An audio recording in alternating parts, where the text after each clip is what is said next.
UP के मेरठ और औरैया कांड के बाद अब मुजफ्फरनगर में भी पति पत्नी के रिश्ते को शर्मसार कर देने वाला एक सनसनीखेज मामला सामने आया है। 2 साल पहले शादी के बंधन में बंधे पति पत्नी के बीच पनप रहे अविश्वास और शक ने इस नए नवेले जोड़े के जीवन में जहर घोल दिया। आरोप है कि पत्नी का भेद खुल जाने के बाद उसने अपने पति को कॉफी में जहर मिलाकर पिला दिया।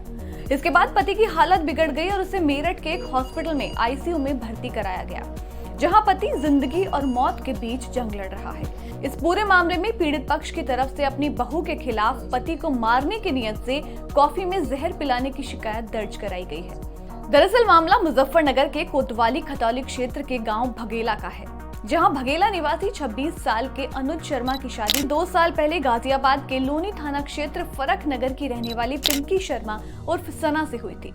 अनुज मेरठ के ग्लोबल अस्पताल में नौकरी करता है। शादी के कुछ महीने बाद ही अनुज और पिंकी के बीच विवाद शुरू हो गया। पिंकी का लगातार मोबाइल पर किसी और लड़के से बात करने को लेकर अनुज और पिंकी के बीच झगड़ा होने लगा और ये झगड़ा मारपीट तक पहुंच गया।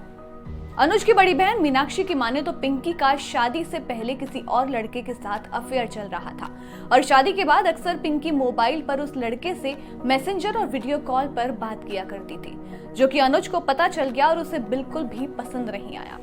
काफी समझाने के बाद भी पिंकी नहीं मानी तो एक दिन अनुज ने पिंकी का फोन छीना और उसमें मैसेजेस और फोटोज देखे तो पता चला कि जिस लड़के से पिंकी का अफेयर चल रहा था वो कोई और नहीं बल्कि पिंकी के ताऊ की लड़की का लड़का था, जो कि रिश्ते में पिंकी का भांजा लगता था।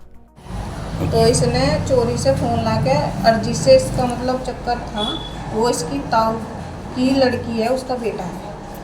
अच्छा, ये शादी से पहले ही है। इसके बाद पिंकी ने अपने पति से वादा किया कि वो उस लड़के से सिर्फ फोन पर बात करती है, इन दोनों के बीच में अब कुछ भी नहीं है और वो अपने पति के साथ रहना चाहती है और घर बसाना चाहती है। कुछ इस तरह से वो दोबारा से उस घर में आई और फिर उसने आगे की साजिश रची। अनुज की बहन पिंकी का आरोप है कि मेरा भाई अनुज सारी बातें भूलकर अपनी पत्नी पिंकी को घर ले आया, लेकिन पिंकी ने 25 तारीख की शाम को उसके भाई को मारने की नियत से कॉफी में जहर मिलाकर पिला दिया।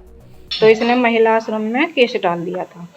तो महिला आश्रम में केस डाल दिया था तो उन्होंने इसको 1 महीने के लिए यहाँ पे भेजा था घर पे। भाई से लेके नहीं आ रहा था, लेकिन ये आई तो इसने मेरी मम्मी से ये बोला कि जब मैं आई हूँ तो किसी कारण से ही आई हूँ यहाँ पे। मम्मी बोली ऐसा क्या कारण है भाई, जो जिसे तू आई वो तो वक्त बताएगा। तो भाई अभी हॉस्पिटल से आया था 25 तारीख में, 25 ही थी ना वो, 25 तारीख में आया तो इसने कॉफी में पता नहीं क्या मिला के भाई को पिला दिया। भाई की तबीयत खराब हुई, भाई बहुत सीरियस हो गया तो भाई को हॉस्पिटल लेके गए। भाई आईसीयू में था। फिर उसके बाद पुलिस केस वगैरह हुई तो नाटती रही कि मैंने कुछ नहीं दिया। ना देखने गई भाई को एक बार भी हॉस्पिटल में, ना इसके घर वाले देखने गई।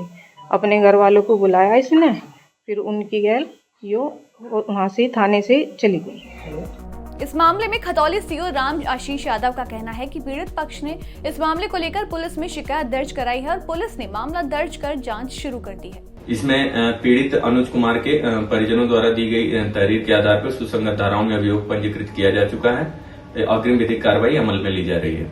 अनुज फिलहाल मेरठ अस्पताल में भर्ती है, जहां उसे डॉक्टर्स ने आईसीयू में रखा हुआ है और उसकी हालत अभी भी गंभीर बनी हुई है।